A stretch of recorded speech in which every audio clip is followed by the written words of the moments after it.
읽습니다. 하나님 말씀 요한일서 1절에서부터 3절, 4절 말씀 같이 한 목소리로 읽겠습니다. 요한일서 1절, 3절, 4절 말씀입니다. 같이 한 목소리로 읽겠습니다. 스크린을 통해서도 보셔도 됩니다. 우리가 보고 들은 바를 너희에게도 전함은 너희로 우리와 사귐이 있게 하려 함이니 우리의 사귐은 아버지와 그의 아들 예수 그리스도와 더불어 누림이라. 우리가 이것을 쓰면 우리의 기쁨이 충만하게 하려 함이라. 여러분들 주보에 성경 구절이 나와 있는데 잘 보시고 따라오시길 바랍니다. 신앙의 핵심 중에 핵심이 무엇이냐면 살아계신 하나님과 내가 인격적인 교제를 하는 것입니다. 하나님은 인격적인 하나님이세요. 하나님께서 인격적인 하나님이시다라는 것은 우리가 하나님과 그 하나님과 교제할 수 있는 분이시다라는 것이죠. 그래서 제 얼굴을 보시기 바랍니다. 하나님과 살아있는 교제, 인격적인 교제 가운데서 나온 기도, 인격적인 교제 가운데서 나온 찬양, 예배, 순종, 헌신, 구제, 전도, 사랑, 섬김, 이 모든 것은 무엇이냐면 하나님과의 살아있는 인격적인 교제 가운데 나와야 한다라는 것이에요. 하나님과 내가 인격적인 교제를 하지 아니하면, 친밀한 교제를 하지 않는 상태에서 나오는 모든 예배는 형식적인 예배입니다. 하나님과 살아있는 교제가 없는 상태에서 신앙생활하는 건 30년, 40년 신앙생활을 해도 외식에 불과하는 거예요.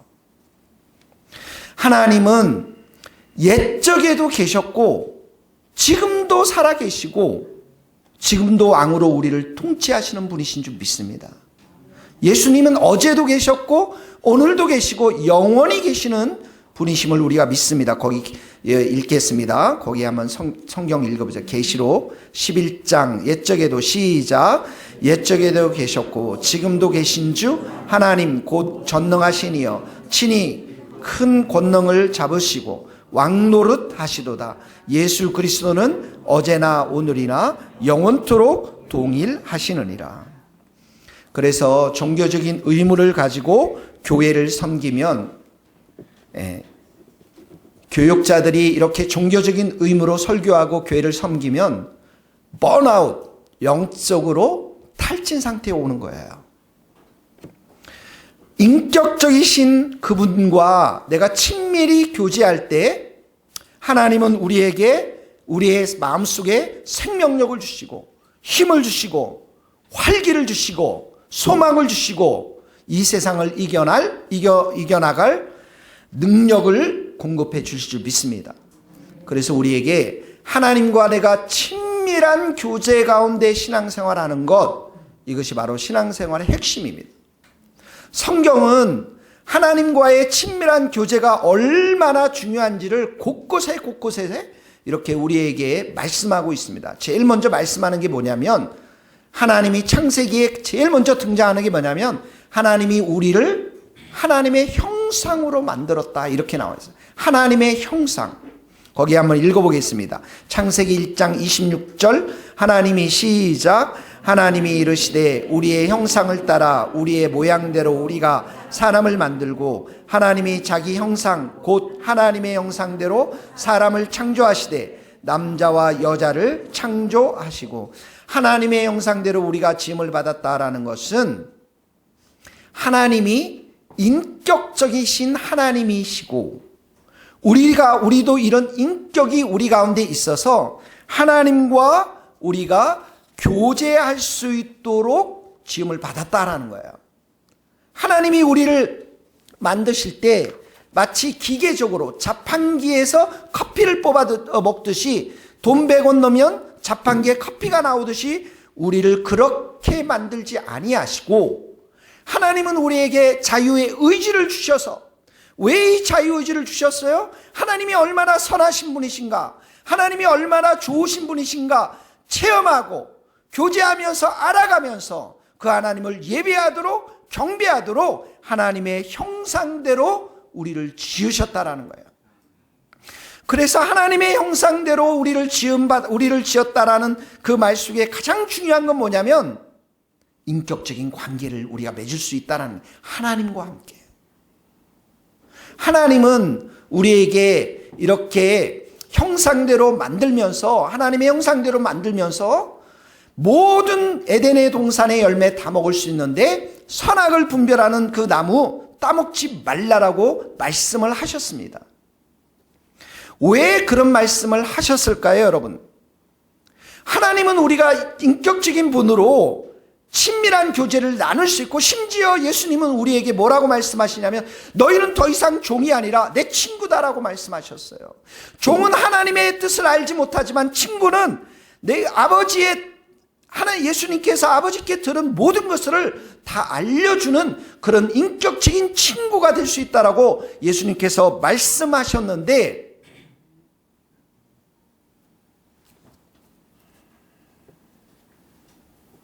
그런데 하나님께서 우리에게 선악과를 따먹지 말라라고 말씀하십니다. 왜 그렇게 말씀하셨습니까?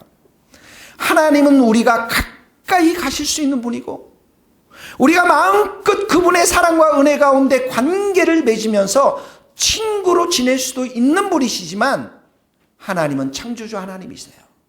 거룩하신 하나님이세요. 위대하신 하나님이세요. 능력이 많으신 하나님이세요. 그 하나님이시고, 우리는 어떻게 해요? 피조물에 불과합니다. 우리는 사람에 불과합니다. 그래서 선악을 판단할 수 있는 기준은 오직 하나님밖에 없어요. 인간이 선악을 판단할 수 있는 사람들이 아닌 것이죠. 그래서 친구로 다가갈 수 있는 분이지만 하나님과 우리와의 분명한 선, 창조주 하나님과 피조물 인간의 분명한 선이 있기 때문에 하나님은 그 선악과를 따먹지 말라라는 거예요. 우리는 인간의 피조물에 불과하다라는 것입니다. 그런데 어떡합니까? 인간이 그 선악과를 따먹게 됩니다. 그 말은 하나님을 창조주 하나님으로 예배하고 하나님의 위대하심의 이름을 높여드리고 우리가 가깝게 친밀히 교제할 수 있는 분이지만, 하나님을 예배의 대상이고 경배의 대상임을 우리가 깨달아 하나님을 높여드려야 되는데, 선악과를 따먹었다라는 것은 바로 우리가 더 이상 그 하나님의 하나님됨을 인정하지 않고 하나님과 동등함을 우리가 추구하며, 그래서 내 마음대로 내 식대로 나도 이제 신이 되어서 모든 선악을 내가 스스로 결정하고, 동성애는 하나님이 죄라는 사실들에 대해서 분명히 말씀하셨어요. 하나님만이 그렇게 선과 악을 결정할 수 있는 분인데, 이제는 선악과를 따먹고 각자가 다 신이 되다 보니까 어떡합니까? 동성애가 뭐가 죄냐라고 얘기할 수 있는 그런 시대가 되었다라는 거예요. 이게 바로 선악과를 따먹은 사람들의 나타나는 죄의 현상들이라는 거예요. 하나님을 우리가 하나님의 형상대로 만들었어요. 인격적인 존재로 만들고, 하나님은 우리가 마음껏 교제하고 친구로 다가갈 수 있는 분이지만, 그러나 하나님은 창조주 하나님으로 우리가 예배와 경배를 드리는 그러한 분이십니다. 그래서 우리는 그분 앞에 엎드려서 절할 수밖에 없는 그런 피조물인데도 불구하고, 사람들은 선악과를 따먹으로 인해서 더 이상 하나님을 하나님으로 인정하지 않고 있다는 것입니다. 그래서 선악과를 따먹으면 어떻게 해요? 너희가 정령 죽으리라, 이렇게 말씀하셨잖아요. 거기 한번 읽어봅시다. 창세기 2장 16절. 여호와 하나님이, 시작, 여호와 하나님이 그 사람에게 명하여 이르시되 동산 각종 나무의 열매는 내가 임의로 먹되 선악을 알게 하는 나무 열매를 먹지 말라. 내가 먹는 날에는 반드시 뭐라고요? 죽는다는 의미는 두 가지 의미가 있어요. 하나는 뭐냐면 육신이 죽는 것입니다. 이 세상 모든 사람들은 다 죽었어요. 그리고 여러분들도 죽게 될 줄로 믿습니다. 아멘. 하나님이 정하신 거예요. 근데 이 죽는다 의미에는 두 가지 의미가 있어요. 하나는 육신의 의미로서 죽지만, 또 하나는 뭐예요? 하나님과의 친밀한 교제가 끊어지는 걸 말해요. 영적인 교제가 끊어지는 걸 말합니다. 에베소서에 보면 이런 말씀이 있습니다. 그는 허물과 죄로 죽었던 너희를 살리셨고, 우리가 살아났어요. 이 말이 무슨 말입니까? 허물과 죄로 친밀한 관계, 인격적인 관계가 끊어졌는데 이제는 예수님의 보혈로 그 관계가 회복된 줄로 믿습니다. 여러분들 축복합니다. 하나님이 여러분들을 사랑하시고 교제하기 위해서 예수님을 우리들 가운데 보내주신 줄 믿습니다. 그러니까 하나님의 형상으로 지음을 받았고, 선악과로 인해서, 선악과를 따먹음으로 인해서 타락한 우리 인간이 하나님과의 친밀한 교제가 끊어졌지만 예수 그리스도의 피로 그 관계가 회복된 것, 이 모든 것에는 하나님이 우리를 향한 사랑, 정말 우리와 함께 교제하기를 원하고, 우리와 함께 동거하기를 원하고, 우리와 함께 동행하기를 원하시는 하나님의 사랑의 마음이 담겨 있는 줄 믿습니다. 여러분, 하나님의 형상에는 바로 하나님께서 우리와 인격적인 교제하기를 원하시는 그 의미가 담겨져 있을 뿐만 아니라 이스라엘을 구원시킨 것도, 우리를 구원한 그 목적도, 교회를 세운 이 목적도 하나님께서 먼저는 하나님과 친밀한 교제를 하기 위해서, 하나님 앞으로 우리를 인도하기 위해서 우리를 구원시켜 주신 줄을 믿습니다. 거기 한번 읽어보겠습니다. 출애굽기 19장 3절입니다. 모세에게 시작. 모세에게 너는 이같이 야곱의 집에 말하고 이스라엘 자손들에게 말하라. 내가 애굽 사람에게 어떻게 행하였음과 내가 어떻게 독수리 날개로 너희를 업어 내게로 인도하였음을 너희가 보았느니라. 애굽 사람들에게 어떻게 행하였다라는 게 뭐예요? 10가지 재앙으로 인해서 애굽 사람들을 패퇴시키고 하나님께서 이스라엘 백성들을 구원하신 사건을 말하죠. 그리고 어떻게 독수리 날개로 너희를 업어 하나님의 그 전지전능한 손으로 이들을 이끌어내서 출애굽시켜서 어떻게 했습니까? 어디로 인도했다고요? 어디로 인도했다고요? 성경을 보세요. 어디로 인도했다고요? 내게로 인도했다라고 그랬죠. 내게가 누굽니까? 하나님 앞으로. 하나님께서 사랑하는 백성들을 구원하시고 교제하기를 원하셨고 하나님을 더욱 알아가도록 어디로 인도하셨다고요? 내게로, 하나님 앞으로 인도해 주셨다는 거예요. 그러니까 이스라엘 백성들의 구원의 목적은 가나안 땅이었지만 가나안 땅에 가기 위해서 그들은 먼저 누구에게 관심을 가져야만 했습니까? 하나님께 관심을 가져야 돼요. 하나님께. 하나님과 친밀한 교제를 하고 하나님의 사랑과 하나님과의 그 교제 가운데 하나님이 얼마나 사랑이 많으시고 은혜가 많으신가를 깨달으면 가나안 땅은 어떻게 해요? 그저 들어가는 거죠. 그저 들어가는 거예요. 그러나 이스라엘 백성들은 어디에 관심을 두었습니까? 하나님께 관심을 둔 게 아니에요. 그 마음이 하나님께 관심을 둔 게 아니라 가나안 땅에 젖과 꿀이 흐르는 곳에 그들의 마음 속에 있었어요. 가나안 땅에 들어가서도 하나님께 마음을 둔 것이 아니라 늘 어떻게 합니까? 먹고 사는데 우상들의 관심을 두었던 것이에요. 여러분, 그래서 이스라엘 사람들의 마음에는 하나님이 없었고 하나님을 향한 사랑하는 마음이 없어요. 여러분의 마음에는 어떻습니까, 여러분? 여러분의 마음에 진심으로 하나님이 계시나요? 하나님을 사랑하는 마음이 있나요? 하나님과 정말 친밀히 동행하고자 하는 그런 마음이 있나요? 이것이 구원받은 백성들을 향한 하나님의 간절한 소원인 것이에요. 예수님이 말씀하시잖아요. 너희가 나를 떠나서는 아무것도 할 수 없다라고 그러잖아요. 하나도 할 수가 없다. 되는 일이 아무것도 안 된다. 그런데 내가 하나님을 떠났는데, 예수님을 떠났는데 모든 것이 잘 된다. 그 사람은 하나님의 자녀가 아닐 가능성이 높습니다. 거기 한번 읽어봅시다. 요한복음 15장 5절. 나는 시작. 나는 포도나무요 너희는 가지라. 그가 내 안에 내가 그 안에 거하면 사람이 열매를 맺나니 나를 떠나서는 너희가 아무것도 할 수 없느니라. 그가 내 안에 내가 그 안에, 하나님 안에서, 예수님 안에서 하나님을 말하는 것이에요.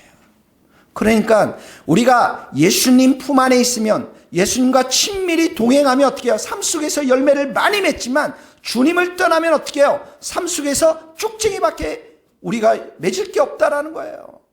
사람 관계 속에서도 마찬가지고, 나의 일 속에서도 마찬가지고, 나의 건강 속에서도 마찬가지고, 내가 많은 곳에서 주님을 떠나면 아무런 열매를 맺지 못한다는 거예요. 주님이 우리에게 준비하신 열매들이 있잖아요. 믿음의 열매, 사랑의 열매, 의의 열매, 자비의 열매, 충만한 열매들이 있잖아요. 이런 영적인 열매뿐만 아니라 우리가 살아가면서 이 땅 가운데 맺어야 될 열매들, 이 모든 것들이 누구의 손에 달려있냐면 하나님과 예수님의 손에 달려있는 거예요. 그러니까 너희가 나를 떠나면, 주님이 우리에게 먼저 요청하는 게 뭐예요? 교제해야 한다는 거예요. 함께 있어야 한다는 거예요. 에베소서에 보면 하나님이 우리를 교회로 세우셨어요. 이방인과 유대인이 하나 되어서 교회를 세웠는데, 이 교회가 바로 누구에게 나아가냐면 성령 안에서 아버지께 나아가요. 아버지께 나아갑니다. 아까 우리가 읽었을 때 이스라엘 백성들을 어떻게 해요? 내게로 인도했다고 그랬잖아요. 아버지께로 인도하는 거예요. 왜 아버지께로 인도합니까? 교제하기 위해서, 친밀한 교제를 갖기 위해서. 거기 한번 읽겠습니다. 에베소서 2장 14절 시작. 그는 우리의 화평이신지라 둘로 하나를 만드사 원수된 것 곧 중간에 막힌 담을 자기 육체로 오시고, 이는 이 둘로 자기 안에서 한 세 사람을 지어 화평하게 하시고, 이는 그로 말미암아 우리 둘이 한 성령 안에서 아버지께 나아감을 얻게 하려 하심이라. 한 세 사람, 유대인과 이방인이 원수되었던 그 사람들이 하나가 되어서 성령 안에서 아버지께 나아가는 겁니다. 하나님을 기뻐하는 거예요. 하나님을 찬양하는 것입니다. 주님과의 친밀한 교제, 여기에 우리의 삶이 놓여 있는 것입니다. 그래서 여러분, 요한일서 1장 3절, 우리는 바로 하나님과 예수님과 사귐, 교제, 펠로십이 있는 사람들입니다. 같이 읽겠습니다. 시작. 우리가 보고 들은 바를 너희에게 전함은 너희로 우리와의 사귐이 있게 하려 함이니 우리의 사귐은 아버지와 그의 아들 예수 그리스도와 더불어 누림이라. 우리가 이것을 쓰면 우리의 기쁨이 충만하게 하려 함이라. 우리의 사귐은 누구와 있다고요? 아버지와 예수 그리스도와 더불어서. 그러니까 성도들의 삶의 기쁨이 누구에게 어디로부터 나옵니까? 사귐으로부터 나와요. 하나님으로부터 사귐, 예수님으로부터 사귐. 주님과 친밀한 교제 가운데 나오는 기쁨이 있어요, 여러분. 성도들은 환경과 상황에 따라, 나의 형편에 따라 기뻐하지 않습니다. 교회에 와서 여러분 주님과 사귐을 가지면, 기도하면, 말씀 보면, 예배를 드리면 주님이 우리 가운데 어떻게 합니까? 회복시켜 주세요. 소망을 주세요. 치유를 주세요. 그렇기 때문에 우리의 마음이 어떻게 해요? 기쁨 가운데 넘쳐난다고요. 주님과의 만남은 늘 기쁨이죠. 그래서 여러분의 얼굴들을 제발 좀 찍어보세요. 교회에 와서 하나씩 찍어보세요. 첫 오는 그 장면을 여러분 찍어보세요. 정말 내 안에, 내 얼굴에 주님을 기뻐했던 그 흔적들이 있는가? 주님이 주시는 그 기쁨들이 있는가? 주님과의 그 사귐 속에서 내 안에 그런 소망과 기쁨들이 있는가? 여러분 한번 여러분의 얼굴을 한번 보십시오. 오늘날 많은 성도들이 하나님과의 친밀한 교제에 관심이 없이 여러분의 성공과 여러분의 돈과 여러분의 자녀들, 이런 잘 되는 것에만 관심이 있다면, 때로는 가끔씩 그렇게 잘 될 수도 있어서 기뻐하지만 그러지 못할 때도 많거든요. 그래서 우리의 신앙이 기복신앙에 빠져서는 안 되는 거예요. 기복신앙.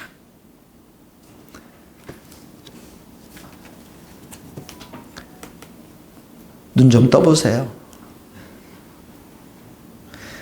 세 번째로 보면 주님과의 친밀한 관계는 율법을 지키는 것보다, 말씀을 지키는 것보다 더 우선적입니다. 신명기 30장 15절 읽겠습니다. 보라, 시작.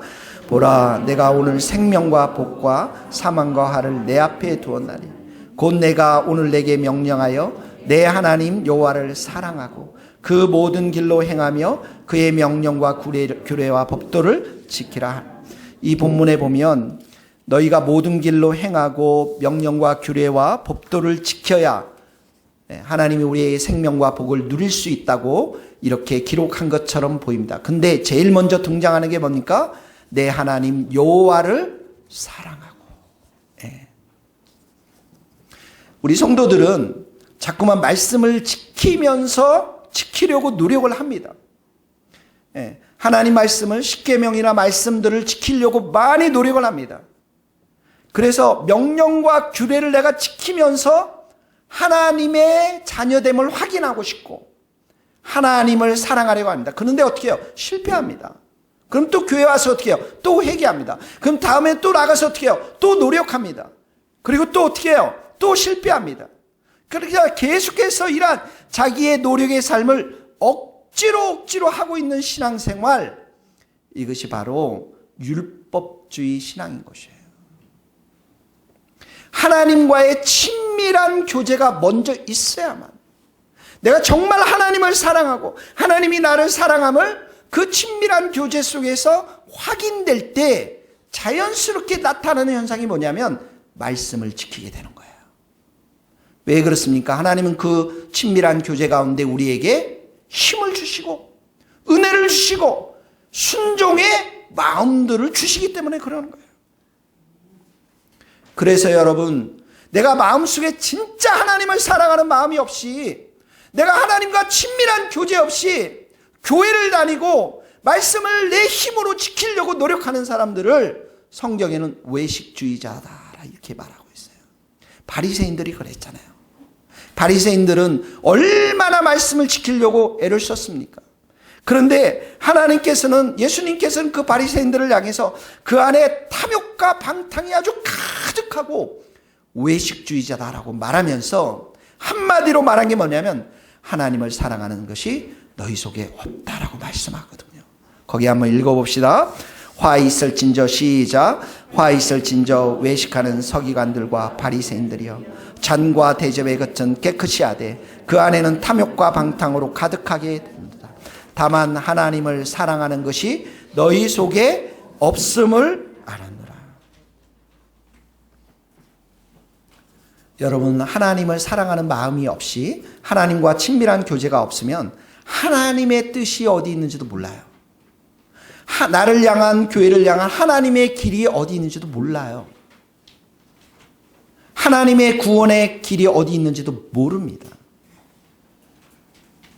오직 주님과의 친밀한 교제 속에서 내가 마음과 힘과 목숨과 뜻을 다해서 주님을 사랑하고 그 말씀과 기도와 예배 속에서 주님을 진짜 만날 때에 하나님의 길을 우리가 발견할 수가 있어요. 하나님의 뜻을 우리가 발견할 수가 있는 것입니다. 그래서 예수님이 모든 율법 중에서 크고 첫째 되는 게 뭐라고 그랬어요? 하나님을 사랑하는 거라고 했어요. 거기 한번 읽어봅시다. 예수께서 이르시되, 시작. 예수께서 이르시되 내 마음을 다하고 목숨을 다하고 뜻을 다하여 주의 하나님을 사랑하라 하셨으니 이것이 크고 첫째 되는 계명이요. 하나님을 사랑할 수 있기를 예수님 이름으로 축복합니다. 여러분, 하나님과 친밀한 교제를 우리가 맺는 것은 우리에게 번제, 구약에 의하면 번제, 제사, 또 우리가 드리는 형식적인 예배보다도 훨씬 더 중요한 것입니다. 이사야 시대 때 남유다가 서서히 망해가고 있었거든요. 제가 극심했어요. 예루살렘은 완전한 타락한 도시가 되었고 예루살렘의 지도자들은 거의 다 타락했거든요. 근데 그 타락한 모습을 보면서 하나님께서 뭐라고 말씀하냐면 이스라엘이 나를 알지 못하고, 이스라엘 백성들 예배 드렸어요. 얼마나 많은 짐승들 갖다 바치고 기도 얼마나 열심히 하고 하나님 앞에 성전에서 얼마나 많은 예배를 드렸는데 하나님 뭐라고 말씀하냐면 얘들이 나를 알지 못하고 나를 버렸으며 이렇게 표현하고 있어요. 거기 한번 읽어보세요. 이사야서 1장 3절. 소는 시작. 소는 그 임자를 알고 나귀는 그 주인의 구요를 알건만은 이스라엘은 알지 못하고 나의 백성은 깨닫지 못하였도다 하였다. 그들이 여호와를 버리고 이스라엘의 거룩하신 이를 만홀히 여겨 멀리하고 물러갔도다. 여기 이스라엘은 알지 못하고 하나님을 알지 못하고 소도 주인을 아는데 그리고 나귀도 주인을 아는데 이스라엘은 주인 대신 하나님을 알지 못했다 안다라는 것은 지식으로만 아는 것이 아니라 하나님과 인격적인 교제, 하나님을 체험하는 걸 말하는 거예요. 하나님을 인격적으로 알지 못한다라는 거예요. 머리로만 안다는 것이죠. 그러니까 그들이 드리는 수많은 기도와 그들이 드리는 수많은 이런 번제들을 하나님이 받아주셨을까요? 하나님 받지 않으셨어요. 거기 계속 읽어봅시다. 이사야서 1장 여호와께서 시작. 여호와께서 말씀하시되 너희의 무수한 제물이 내게 무엇이 유익하냐? 나는 수송아지나 어린 양이나 염소의 피를 기뻐하지 아니하노라. 너희가 손을 펼 때 내가 내 눈을 너희에게서 가리고 너희가 많이 기도할지라도 내가 듣지 아니하리라. 하나님이 이들의 기도를 듣지 않는다고 말씀하셨어요. 하나님께서 이 무수한 제물도 받지 아니하시겠다라고 했어요. 왜 그렇습니까? 마음에 사랑이 없었거든요. 주님과 친밀한 교제를 하지 못했거든요. 하나님을 진심으로 알아가지 못했거든요. 하나님이 원하시는 것은 인애를 원하고 제사를 원하지 않으셔요. 인애라는 게 뭐예요? 사랑하는 마음이거든요. 번제보다도 하나님을 알아가는 것을 하나님은 원하신다고 말했어요. 하나님을 우리가 알아가고 하나님과 인격적인 교제를 하는 것은 우리가 드리는 헌금이나 우리가 드리는 예배 이 모든 것보다도 더 우선적인 것이다. 가장 중요한 것이 하나님과 내가 친밀한 교제를 하는 것, 동행하는 것. 오늘날 사람들은 너무나도 분주하게 살아가고 있습니다. 그래서 한국 사람들 중에서는 많은 사람들이 마르다를 추종하고 있습니다. 마르다를. 여러분 마리아와 마르다 이야기를 잘 알잖아요. 주님을 맞이하기 위해서 음식을 부지런히 준비하면서 말랐다고 하는 마르다의 이야기 여러분 아시잖아요. 그런데 주님은 이 마르다보다는 마리아를 더 칭찬하지 않습니까? 왜 그랬습니까? 주님과 지금 마리아가 무엇을 했기 때문에 이렇습니까? 거기 성경을 읽어봅시다. 누가복음 10장 19절입니다. 그에게 시작. 그에게 마리아라는 동생이 있어 주의 발치에 앉아 그의 말씀을 듣더니 마르다는 준비하는 일이 많아 마음이 분주한지라. 예수께 나와 이르되 주여 내 동생이 나 혼자 일하게 두는 것을 생각하지 아니하시나이까. 그를 명하사 나를 도와주라 하소서. 주께서 대답하여 이르시되 마르다야 마르다야 내가 많은 일로 염려하고 근심하나 몇 가지만 하든지 혹은 한 가지만이라도 족하니라. 마리아는 이 좋은 편을 택하였으니 빼앗기지 아니하리라. 예수님이 주님 우리 집에 오신다고 하니까 얼마나 기쁘겠습니까? 마리아가 많은 음식을 준비하는 일로 많은 일로 인해서 마음이 분주했던 것이죠. 그리고 이 분주한 마음 속에 저렇게 마리아가 예수님의 발치에 앉아 말씀을 듣는 것이 불편했던 거예요. 지금 마리아는 어떤 관계를 맺고 있습니까? 주님과 친밀한 교제의 시간을 갖고 있어요. 그러니까 이 예수님께서 이 좋은 편을 택하였으니 이렇게 표현하지 않습니까? 그런데 마리아는 주님과 친밀한 교제보다는 일 속에 파묻혀 있는 것이에요. 분주함 속에 파묻혀 있는 것입니다. 그렇게 우리가 분주한 가운데 살아가면 우리의 영혼이 어떻겠습니까? 메마르겠죠. 무력해지는 거예요. 다 이유가 있습니다.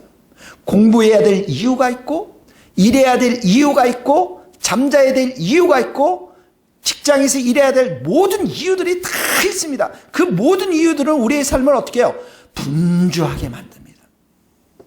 분주하게 만든다는 것은 주님과 함께 시간을 보내질 못하고 있는 거예요. 그냥 허겁지겁 빨리 끝내버리는 거죠. 그러면 우리의 마음과 영혼이 무력하게 되는 것입니다. 우리가 주님과 함께 충분한 시간을 보낼 때만이 하나님은 우리에게 하늘의 영적인 지혜와 자원을 주셔서 그날 우리가 공부할 수 있는 지혜, 일할 수 있는 힘과 능력을 공급받을 수가 있는 것이에요. 여러분이 말씀과 기도로 하루 종일 내가 걸으면서 하는 것도 귀합니다. 일하면서 하는 것도 귀합니다. 그런데 시간을 따로 떼어내야 돼요. 1시간 이상은 정말 떼어내서 주님과 친밀한 교제, 주님과의 만남 속에서 비밀스러운 은혜들을 여러분의 영혼과 마음 가운데 간직하고 있어야 됩니다. 그래야 여러분들이 살아갈 수 있고, 그래야 여러분들의 삶 속에서 충만한 열매들을 맺어나갈 수가 있는 것입니다. 회사 다니시느라고 바쁘시죠? 여러분들 주님과의 시간 속에서도 새 힘을 얻을 수 있기를 예수님의 이름으로 축복합니다. 마지막으로 보면 하나님의 사역보다도 우리는 사역들이 많이 있습니다. 하나님과의 친밀한 교제가 중요합니다. 여러분, 제자들을 하나님께서, 예수님께서 12명의 제자를 뽑았습니다. 왜 그렇습니까? 전도도 하고 귀신도 쫓아내고 하나님 나라의 사역을 위해서 이 12명을 뽑았습니다. 그런데 그 뽑았던 그 구절 속에서 이 하나님 나라의 일들을 수행하기 전에 중요한 예수님이 말씀을 하십니다. 마가복음 3장 같이 읽겠습니다. 또 산에 오르사, 시작. 또 산에 오르사 자기가 원하는 자들을 부르시니 나아온지라. 이에 12를 세우셨으니 이런 자기와 함께 있게 하시고 또 보내사 전도도 하며 귀신을 내쫓는 권능도 가지게 하려 하심이니라. 12를 세웠는데 보내사 전도도 하고 귀신도 쫓아내는 미션, 사역을 주셨어요. 근데 그 사역을 하기 전에 예수님이 뭐라고 말씀하십니까? 이는 뭐라고요? 자기와 함께 있게 하시고 함께 있다라고 했습니다. 주님과 충만한 내가 시간을 보내지 못하고 주님의 일만을 해나가면 우리의 영혼이 어떻게 합니까? 탈진해버려요. 무력하게 빠집니다. 또한 여러분, 주님과만 친밀한 시간을 계속 보내면, 일을 안 하면 그것도 문제예요. 우리에게 필요한 것은 하나님이 우리에게 맡겨주신 사명, 제자 삼는 사역, 전도하는 사명, 우리에게 맡겨진 직분들 잘 감당하는 것이 필요한데, 이것을 위해서는 가장 먼저 해야 될 일이 이는 자기와 함께 있게 하시고 주님 앞에 우리가 거해야 돼요. 주님과 시간을 함께 보내야 합니다. 그래야만 주님께서 우리의 연약한 육신 가운데 힘을 주시고 은혜를 주시고 능력을 주셔서 주님의 일을 감당할 수가 있는 것입니다. 사랑하는 성도 여러분, 이제 저와 눈을 보십시오. 말씀을 듣고 우리 한 귀로 듣고 한 귀로 흘리지 마시고 우리 적용합시다. 주님과 친밀한 시간을 보낸다라는 의미는 내가 성경을 통해서, 기도를 통해서, 예배를 통해서, 말씀을 들으면서 주님과 친밀한 시간을 가질 수가 있는 거예요. 때로는 찬양과 음악을 들으면서 내가 주님과 친밀한 시간을 보내는 것입니다. 그때 주님께서 우리에게 말씀하세요. 여러분 각자에게 말씀하십니다. 일들에 대해서도 말씀하시고 건강에 대해서도 말씀하시고 가족과 자녀 모든 것에 대해 교회에 대해서도 말씀하십니다. 그때 그 말씀을 듣고 그 자리에서 일어나서 여러분들의 일터로 나가는 것이 성경이 우리에게 가르쳐 주신 하나님과의 친밀한 교제, 신앙의 핵심 중에 핵심인 것입니다. 거기 마지막으로 프린터에 나와 있는 같이 읽어봅시다. 신앙의 본질은 같이 읽겠습니다. 시작. 신앙의 본질은 하나님과의 친밀한 교제이다. 하나님은 살아계시고 인격적인 분으로 우리가 친밀한 관계를 맺을 수 있는 분이시다. 하나님은 우리를 하나님의 형상으로 지었다. 즉 친밀한 관계, 인격적인 관계를 갖도록 지으셨다. 하나님께서 우리를 구원하신 목적도 친밀한 관계를 위함이다. 이러한 우리의 하나님과 친밀한 관계는 명령과 규례를 지키는 것보다, 번제와 제사, 형식적인 예배보다, 일보다, 사역보다 가장 중요하다. 그러므로 우리의 신앙은 하나님과 친밀한 사랑의 관계, 인격적인 관계에 우선순위를 두어야 한다. 즉 말씀, 기도, 찬양, 예배의 삶이 중요한 것이다. 오늘부터 시리즈로 쭉 나가는 말씀들은 한국교회 많은 성도들이 지금 거짓 신앙에, 율법의 신앙에 빠져 있는 것들을 송두리째 바꿔놓는 귀한 말씀들입니다. 여러분들이 이 말씀들을 오늘도 잘 간직하고 여러분들의 삶 속에서 개인적으로, 구체적으로 개인의 골방에서 주님과 함께 친밀히 교제하는 시간을 따로 내고 그 시간 앞에 헌신할 수 있기를 예수님의 이름으로 축복합니다. 기도하시겠습니다. 찬양 우리 부르고 우리 기도하는 시간을 갖도록 하겠습니다. 먼저 기도하는 시간을 갖도록 하겠습니다. 오늘 말씀을 생각하면서 여러분의 삶 속에서 여러분들이 회개하고 또 여러분들이 내려놓아야 될 부분이 어떤 부분이, 내 안에 너무나도 분주함이 많이 있었는지, 또 사역과 일로 인해서 나는 정말 지쳐가고 있지 아니한지, 내가 주님과 친밀하게 교제하며 주님을 사랑하는 그 마음을 진심으로 드리고 있는지, 이 시간 돌이켜보며 회개하며 주님 내게도 은혜를 주시고 성령의 충만한 은혜로 저희들과 함께하여 주시고 주님 앞에 날마다 친밀한 교제의 시간을 드릴 수 있도록 말씀과 기도와 찬양 가운데, 예배 가운데 살아계신 하나님을 만날 수 있도록 은혜를 달라고 함께 한 목소리로 기도하며 나가도록 하겠습니다.